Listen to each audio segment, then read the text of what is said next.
Olá, meu nome é Kaique Duarte, sou estudante da turma 201.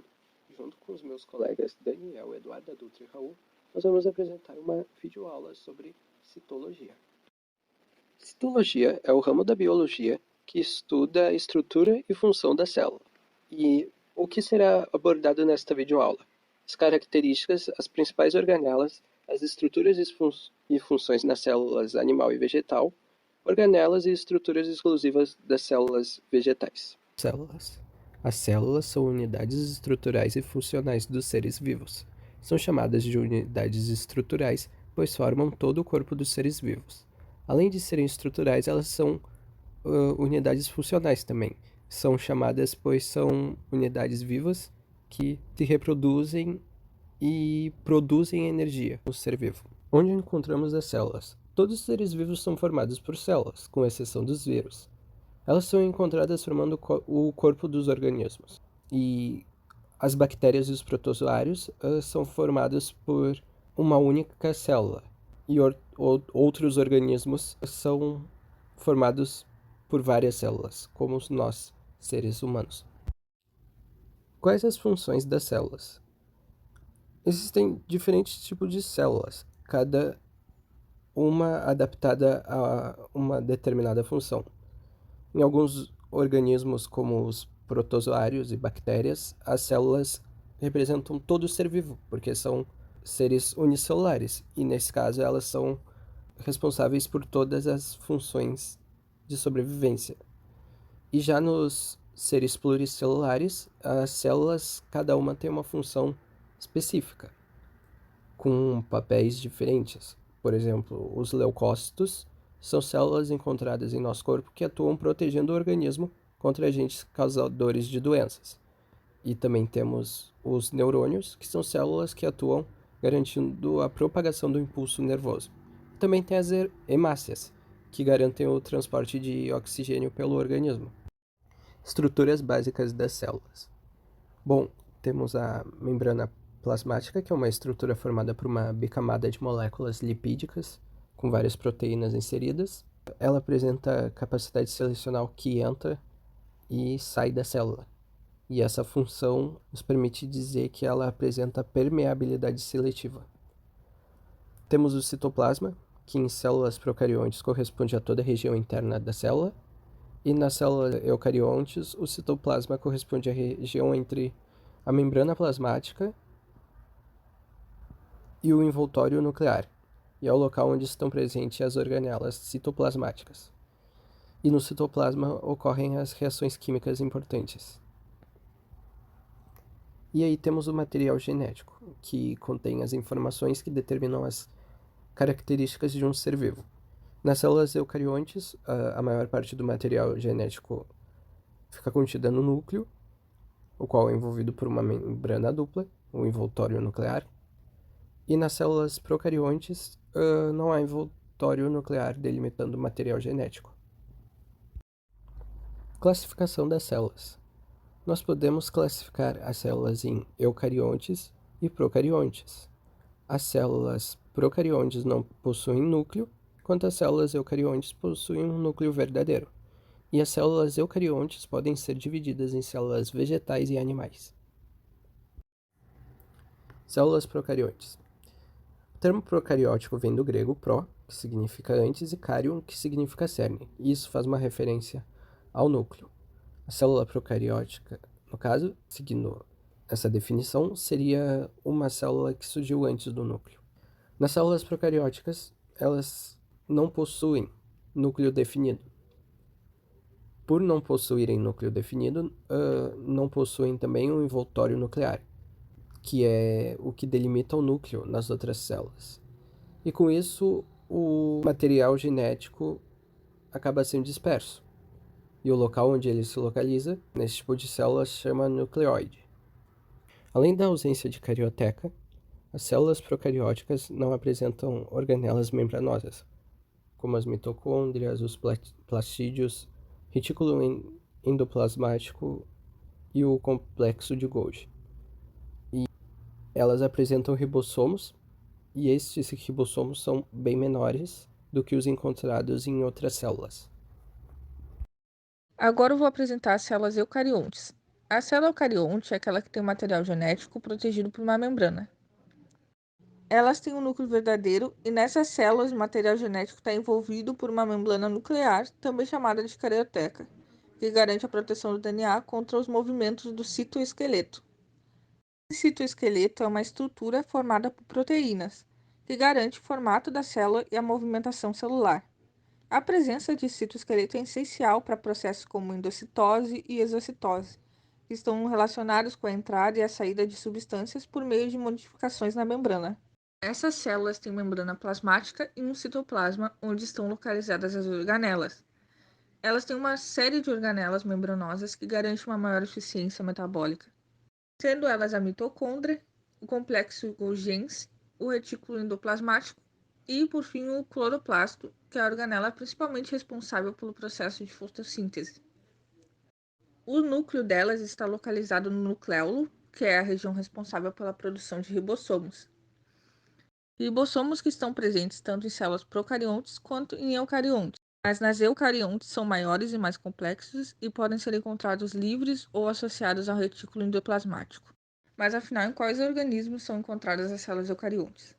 Então, essas células podem ser encontradas em protozoários, algas, fungos, animais e plantas.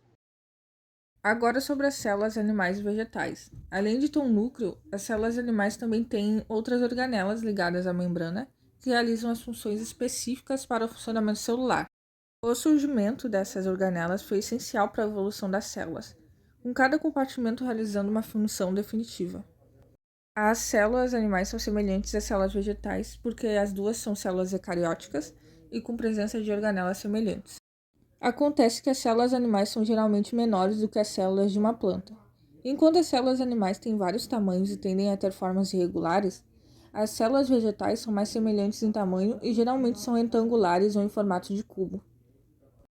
Ambas apresentam algumas organelas em comum, sendo elas os ribossomos, o retículo endoplasmático, o complexo Golgi, os peroxisomos, as mitocôndrias e o centríolo. Uma célula vegetal também tem estruturas que não estão presentes em células animais, como a parede celular, o vacúolo, plastídeos e gliossomas, enquanto os lisossomos são as estruturas exclusivas das células animais. O retículo endoplasmático é uma organela citoplasmática que está presente em células eucariontes, formadas por um complexo sistema de membranas formado por túbulos e cisternas interligadas. Ela então é separada de acordo com a quantidade de ribossomos em suas regiões, formados por dois grupos, o retículo endoplasmático rugoso e o liso. O retículo endoplasmático rugoso, granular ou granuloso possui ribossomos na parte externa da membrana. Esse retículo possui comunicação direta com a membrana do núcleo e é responsável pela síntese de proteínas, produção de fosfolipídios e glicosilação. Proteínas são transportadas e processadas e então transformadas por enzimas no interior das cisternas, para assim separar as proteínas do citoplasma. O seu tamanho pode variar de acordo com a função da célula, sendo bem desenvolvida nas células do pâncreas. O retículo endoplasmático liso ou agranular tem um formato cilíndrico, aparentando ser tubos. Como não possui ribossomos, não realiza a síntese de proteínas, mas sim a produção de fosfolipídios, gorduras e esteroides. Outras funções da organela são a síntese de lipídios, metabolismo de carboidratos formando a glicose e a inativação de substâncias nocivas para o indivíduo, auxiliando na resistência de efeitos sobre essas substâncias. Já o complexo de Golgi, também chamado de aparelho de Golgi ou complexo golgiense, é uma organela presente em células eucariontes e está relacionado ao retículo endoplasmático. Assim como o retículo endoplasmático é formado por cisternas, que são sacos membranosos achatados e embilhados. Esta organela é responsável pelas proteínas sintetizadas no retículo endoplasmático rugoso, onde modifica, armazena e por fim exporta elas. Além disso, origina os lisossomos e os acrossomos dos espermatozoides. Os lisossomos são organelas pequenas encontradas nas células eucariontes e não nas células procariontes. Os surgimentos de suas estruturas devem-se ao retículo endoplasmático e ao complexo de Golgi, que podem produzir os lisossomos. As características dessas organelas são ser um conjunto de sacos membranosos repletos de enzimas internamente. Os lisossomos possuem uma atuação na digestão celular, realizando a degradação de diversas moléculas, ajudando na eliminação de estruturas obsoletas na célula por meio da digestão heterofágica, com a entrada de partículas e micro-organismos externos para serem degradadas pela enzima, assim reciclando estruturas já envelhecidas. As próximas organelas são os peroxissomos, que possuem um formato arredondado e envolto de uma membrana lipoproteica, e suas estruturas são bem semelhantes aos lipossomos. No seu interior há a presença de enzima oxidases, cujas funções são a oxidação de substâncias e enzimas digestivas que degradam gorduras e aminoácidos na célula. Outros papéis de grande valor dos peroxissomos são a desintoxicação das células e a catalisação de peróxido de hidrogênio, mais conhecido como água oxigenada, substância extremamente tóxica para o organismo. E a enzima que realiza a catalisação da substância é a catalase. Mitocôndrias são organelas com formato arredondado que são envolvidas por duas membranas chamadas cristas mitocondriais e possuem material genético próprio. Elas apresentam a capacidade de reproduzir sozinhas e são responsáveis pela produção de energia, através da respiração celular, onde o gás oxigênio torna-se água e gás carbônico, além de perder energia. Então, a adenosina trisfosfato, ou ATP, fornece energia para a célula, sendo essencial para ela. O núcleo é uma organela exclusiva das células eucarióticas. No seu interior existe um material genético que carrega a informação genética do organismo. Ele é responsável por armazenar o material genético das células e comandar as funcionalidades delas. As estruturas desta organela são o nucleoplasma, que no seu interior mantém o material genético e o nucleolo mergulhados, e a carioteca, membrana em volta do núcleo, que apresenta dupla camada de lipídios e proteínas. Em sua membrana mais externa, há uma ligação com o retículo endoplasmático, podendo possuir ribossomos que foram aderidos. Já na membrana interior, há uma rede de proteínas denominadas lâmina nuclear, que sustentam a carioteca e participam fazendo parte da divisão celular. Na carioteca também existem poros que controlam quais substâncias entram e saem. Olá, o meu nome é Raul e eu apresentarei as organelas e estruturas celulares restantes presentes na célula animal e na célula vegetal. Primeiramente, nós temos os centríolos, organelas caracterizados por auxiliar na separação dos cromossomos durante a divisão celular, seja a mitose, tipo de divisão celular na qual é originada uma célula com o mesmo material genético da célula que a originou, ou a meiose, tipo de divisão celular na qual é originada uma célula com um material genético diferente da célula que a originou. E no processo de formação de cílios flagélios, estruturas utilizadas no deslocamento celular. Temos os ribossomos, organelas presentes em células procariontes e eucariontes, responsáveis pelo controle e regeneração das células e pela síntese de proteínas, e subdivididas em ribossomos livres e ribossomos ligados, sendo que o primeiro é caracterizado por estar disperso no citosol e sintetizar proteínas que atuarão no mesmo, enquanto que o segundo é caracterizado por se encontrar preso no retículo endoplasmático e no envelope celular e sintetizar proteínas que serão utilizadas por outras organelas ou secretadas para fora da célula. Temos os citoesqueletos, estruturas responsáveis por sustentar a resistência às células, por auxiliar o transporte das organelas dentro do citoplasma, por promover movimentos amebóicos nas células e por ser composto de três estruturas moleculares, sendo elas os microtúbulos, fibras espessas de tubulina e filamentos longos e ocos, microfilamentos ou filamentos de actina, fibras sólidas formados por duas fitas intercruzadas de moléculas de actina relacionadas à manutenção celular e os filamentos intermediários, que estão relacionados à manutenção celular da mesma forma que os microfilamentos e fixação das organelas no citoplasma.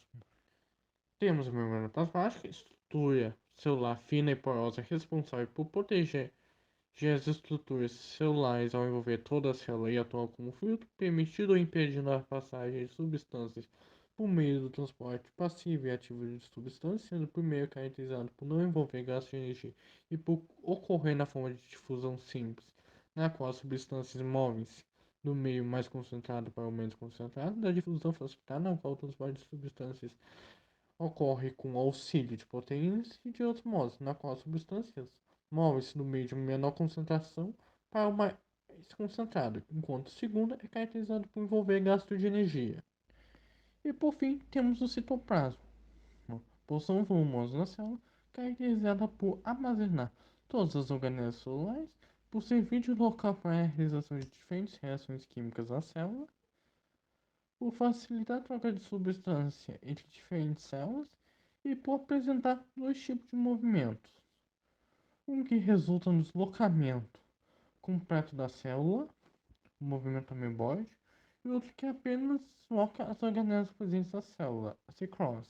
Enquanto nas células vegetais nós temos os vacúolos organelas responsáveis por garantir a reserva de substâncias como a seiva, que possibilita a sustentação lenta da planta por meio da pressão osmótica, e são caracterizados por serem classificados em vacúolos contratos, caso participem do processo de bombear o excesso de água presente no interior da célula para o meio externo, e em vacúolos de suco celular, caso transportem o suco celular, e realizem o controle osmótico de digestão, a digestão de componentes celulares, o armazenamento de substâncias e o controle do pH nas plantas. Temos os pastos, organelas responsáveis por possibilitar a realização da fotossíntese, uma vez que elas apresentam em sua estrutura cloroplasto ou clorofila, que realizam esse processo, e representar em sua estrutura além do cloroplasto o cromoplasto, responsável por atrair seres polinizadores e gerar a coloração, a qual conhecemos nas flores, e o leucoplasto, responsável por armazenar substâncias como o amido, proteínas e substâncias lipofilíticas.